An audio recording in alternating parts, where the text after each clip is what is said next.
So John, what are the best real estate investment strategies for 2011? The best real estate investment strategies for 2011 are, and I'm going to tell you exactly what I plan to do, what I've done for the last 12 years, and what I plan to do in 2011. So wait, this is what you do with your own money. This is exactly what I do with my own money. Remember, I started this business with $5,000 and it's grown into a little bit of an empire today. For example, the first thing I would be looking at is single family homes. Why wouldn't you buy a home today that will cost you $80,000 that the cost to build that home is $160,000? You are getting a home built from 2003 and newer at half the price it costs to build. That's the first thing I do. But you're talking about appreciation. I've been sold that before. So what do I do with that house while I wait to sell it someday for build cost? What do you do with that house after you buy it? Well, you can rent it. Example, cash flow on an $80,000 purchase in this area rents for $850 a month. That's a 3-bedroom, 2-bath, 2-car garage home. Rental, $850 a month. You times that by 12. You pay your property taxes and your homeowner's insurance. You probably have a cap rate of 8 to 10%.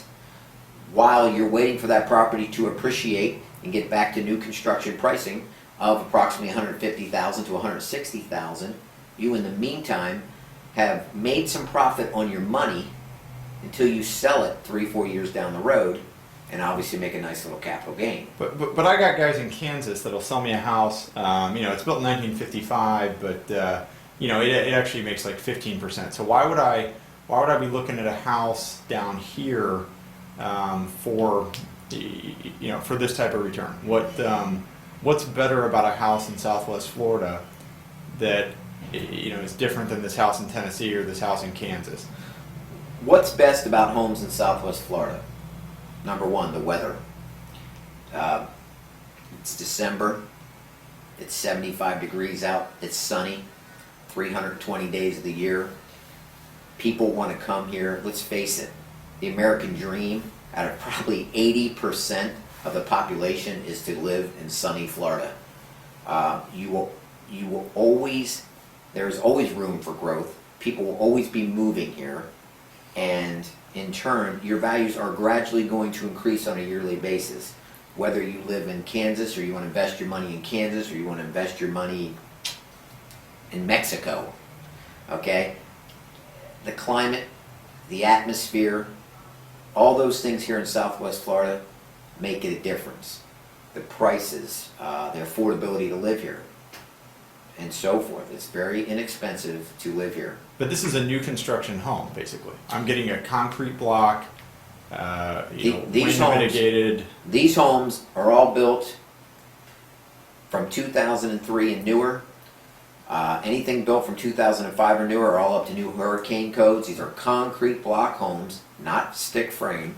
Okay, you have all new mitigations out there that get you insurance credits to protect against hurricanes and so forth.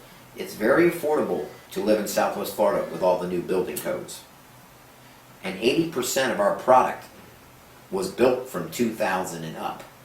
So you've got a lot of late model homes in great condition. The next thing that I'd be interested in if I was investing, obviously, is going to be dry land. I can tell you stories, but the bottom line is this. I've made a lot of money purchasing dry land, vacant lots.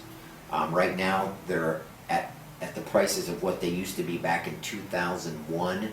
You can pick up a dry lot in Southwest Florida for $3,000, $4,000, $6,000. I do feel that there will be a time in the next 4 to 5 years these values could be anywhere from $20,000 to $25,000.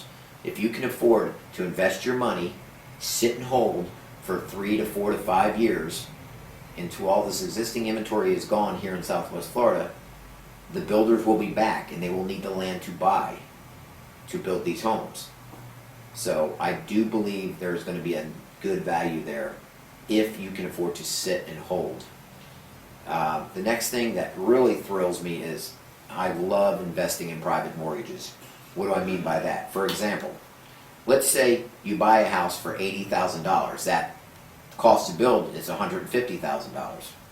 You buy that house for $80,000, you put $10,000 worth of fix up in that thing, you now have $90,000 invested into your property. You sell it and offer owner financing. Get that buyer to put down 10%, maybe 20. I mean, I've had them put down 30%.